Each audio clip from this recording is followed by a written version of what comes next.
এখন বিকাল মানেই বৃষ্টি। বৃষ্টির আগেই বাড়ি থেকে বেরিয়েছিলাম, অর্ধেক পথে গিয়ে এত জোর বৃষ্টি হলো, এই জন্যই বাড়ি ফিরতে লেট হয়ে গেছে। তো হঠাৎ করেই চলে গেছিলাম বাজারে। তো সেখান থেকে দেখো মানে আমার সাধ্যের মধ্যে যা যা প্রয়োজনীয় জিনিস লাগবে সেগুলোই এনেছি।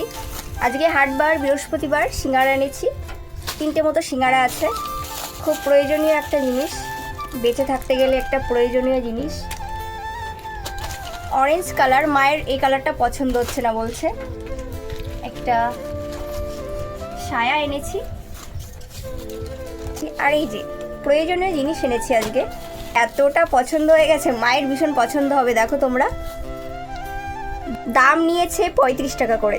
আমার সেই ছোট্টবেলা থেকে এইরকম কানের ইয়াররিংস ভীষণ পছন্দের, তার সঙ্গে আমার মায়েরও। আমার চয়েসটা একদম বেকার না, মায়ের তো ভীষণ পছন্দ হয়েছে। বৃষ্টির দিনে বিকালের টাইমে কে না ভাজা পোড়া, চানাচুর, মুড়ি, চা সবাই পছন্দ করে। শরীরটা তখনও খারাপ ছিল, বাট আমি বলতে ভয় পাচ্ছিলাম, জানলে আর সিঙ্গারা খেতে দিত না।